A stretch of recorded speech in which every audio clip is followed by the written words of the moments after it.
Hi everybody, welcome back to my channel. So I thought today I'd show you what I eat in a day as a vegan. And just a quick little disclaimer, everybody has different appetites, different calorific intakes, different types of exercise, likes and dislikes. This is just what I eat, so I hope you enjoy. So I start off the day with a nice glass of water and a plant, because clearly vegans only eat plants. I'm only joking, but I do like a glass of water. Okay, so to begin the day with breakfast, I boil some water for a cup of tea, because I cannot not have a cup of tea in the morning. So there you go, I'm just popping in my tea bag and getting my saucepan on to boil. And I'm making apple crumble porridge today, so I've got some already cooked apple with cinnamon, oats, chia seeds, almond milk, pumpkin seeds, maple syrup and cinnamon. These clips are too quick. You can see the ingredients.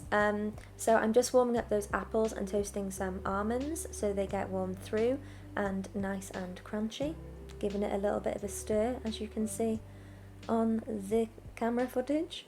So I do that for a minute or so, and then I add my oats. I do it in a frying pan because I find it kind of toasts the oats a little bit at the beginning and it gives it a bit of a nice flavour. So I'm giving that a little bit of a mix, let that toast for like a couple of seconds. Then I add my almond milk. I don't normally use almond, to be honest. I use either oat milk, which is like cooking oats in their own family members, which is kind of weird, or coconut or rice or whichever other milk we have.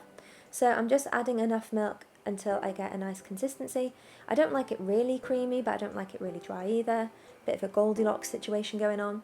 I'm adding a pinch of salt for flavour, and some cinnamon, I believe. Oh, I'm psychic. Anyone would have thought I'd filmed this myself. So I'm mixing those through now, and then switched camera angles because lighting. I'm adding a few chia seeds as well, because they contain good fats and omega-3s and things like that. Giving that another stir through. The heat's on a kind of medium-low heat. You don't really want this to burn. So there we go, adding all those things in now. And then after a while it looks like this. I'm going to plate it up.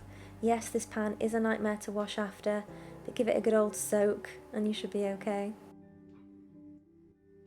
So then to top it off, we've got some more flaked almonds, some pumpkin seeds, some more chia seeds,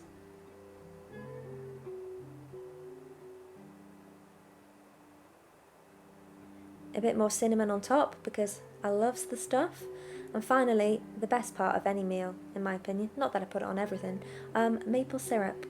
I like, you know, a good old glug. And now I'm just adding some milk to my tea until it goes a little bit cloudy. Give it a stir, and breakfast is served. Oh, and I also take a vitamin B12 tablet because you need it.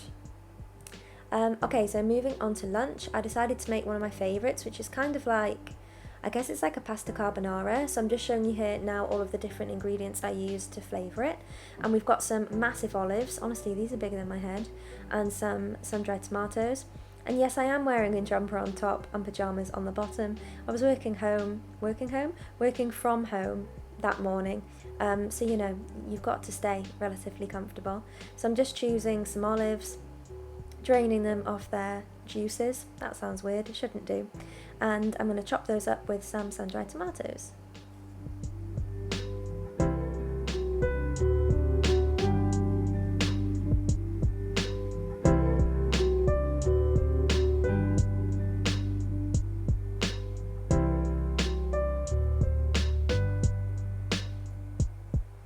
And I know you probably shouldn't cut on top of a plate, but I didn't really want to mess up our big chopping board. This isn't a professional kitchen, it's a rented kitchen, which is why it's a little bit grabby, but you know, what can we do? So I've boiled some water alongside that while I was chopping, added a pinch of salt and a couple of handfuls of pasta, and I'm going to let that boil until the pasta's al dente. And that was a joke Italian accent, you know, why not? Okay, so I've got my lunchbox here, and I'm just going to put some token lettuce on the bottom. I wasn't that hungry for this lunch, so I thought I'd make it a bit more like a pasta salad, but because it's impossible to cook just the right amount of pasta, I ended up kind of making a bit too much. But I've gone ahead and drained the majority of water from the pasta once it was cooked, And I'm adding a handful or two of peas. I used to actually hate peas, but I've kind of grown to like them. True story, how boring. So I'm adding a lot of nutritional yeast, some seasoning, a bit of pepper going in there. Yeah, showing you it there. 4 different types. Getting all exotic in this household. A bit of garlic powder as well. Basically all of the ingredients I showed you at the beginning. And a big glug of olive oil. Don't know why I keep saying glug. Must be my new favourite word of the day. And I'm stirring this all together, and the remaining pasta water and the nutritional yeast create this really creamy sauce, which reminds me a lot of carbonara. So I really like it. I make this quite often actually. Okay, so in go the chopped bits from before. And once you've given it a stir, this is what it all looks like. So because I'm taking this with me to work, I've let it cool a little bit, popped it on top of my lettuce leaves, and I'm popping it in my very cute Mon Bento box. Don't forget the fork. Good to go.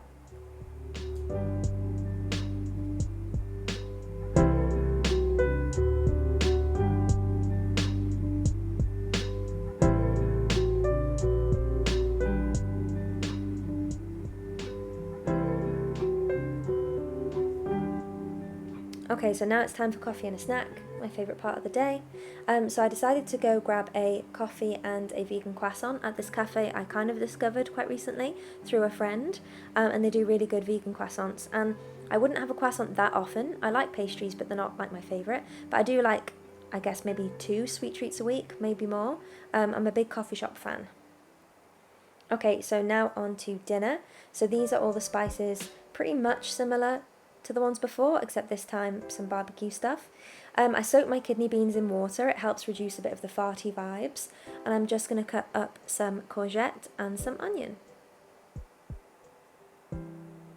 Notice this time I don't have my unicorn pyjama bottoms on.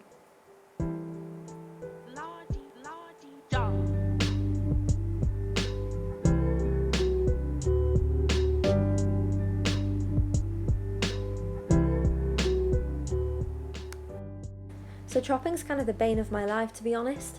So if there's any budding sous chefs who want to come and chop all my ingredients in advance, ready steady cook style, then apply within. I'm now taking this lovely big beautiful mushroom and hacking it up into reasonably sized shreds. I don't even think I said what I was making before. I decided to make a burrito bowl, but to be honest it ended up being more like a chili. And funnily enough, I'm just cutting 2 chilies now, because people who make chili without chilies are, quite frankly, awful people. I am only joking, but you know, gotta have that spice. So I'm frying off some onion in some olive oil over a medium heat until it's not quite caramelized, but just translucent. And now I'm adding the courgettes, which are one of my favourite vegetables actually. I think they are a far superior cucumber. The cucumber is a poor man's courgette. Just love them. Although don't make courgette and pretend they're noodles. Not having it. Adding my chili. One decided to try and escape. I put him back in there, don't worry about it. So I'm frying that all up and just sauteing it until it softens a bit.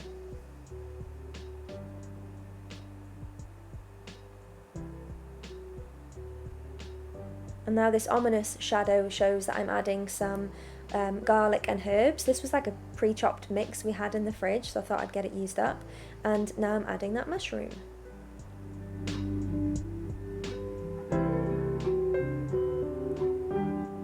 Okay, so now we're going to boil some brown rice. So the way to cook rice without having it be an entirely big fail is use half a cup of rice to 1 cup of liquid, and make sure to wash the rice first to get rid of the excess starch. So I'm doing that, popping it into this saucepan. I love these mugs actually. They're great. They're great for a big cup of tea or hot chocolate. And I'm just adding a cup of water, and I'm going to put that on to bring up to the boil. And when it's boiled, I'm going to reduce the heat to like a really low simmer, and then put a lid on. And the lid is way too big for the pan. You'll see so shortly.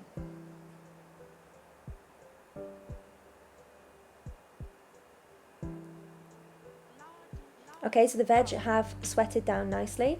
So I'm adding some pepper, some herbs, Again, all of the things I showed you at the start. There's like barbecue seasoning, which is really good. Some cinnamon, which I like in a chili, adds like a nice warmth and spice. And I'm just mixing that all in now. And adding about half a jar of kidney beans that had been soaking before. Okay, so I think I added about 3/4 of a can of tomatoes. I think I'll go back and add a bit more in a minute. So I'm just mixing that all through. And my 2 secret ingredients to make any chili taste great is Marmite and cocoa powder, or dark chocolate if you don't have any. So I'm just adding like half a tablespoon of cocoa powder, and it just makes it taste really rich. And then we were nearly out of Marmite, which is a sad day in this household. So I just added hot water to the jar, shook it up a bit, and did that 2 or 3 times. It gets rid of all of the excess Marmite around the sides of the jar and creates like a strong, beefy tasting stock. So I'm just going to mix the rice, put on this massive lid, cut up some cherry tomatoes, add a bit of token lettuce in my very beautiful bowl, and now I'm cutting up some lime and lemon. Always roll your citrus fruit as well because it yields a lot more juice. Yield is a cracking word. Okay, and this sounds really health freak, but honestly I really like it. I drink lemon juice with sparkling water and it's my favourite. So the rice is cooked now. It should look like this. It's nice and fluffy. It's absorbed all the water. The chili is reduced quite nicely too. And this is it all plated up. So we've got some extra guacamole I had left over, some sweet corn, a bit of lime, some chili, brown rice, and then my sparkling water with lemon. So that's everything I ate last week on a Wednesday. I really hope you enjoyed this video. And if you want to see more food, fashion, travel bits, everything in general, make sure to follow me over on Instagram. Thanks for watching, and I hope to see you guys again soon. Bye!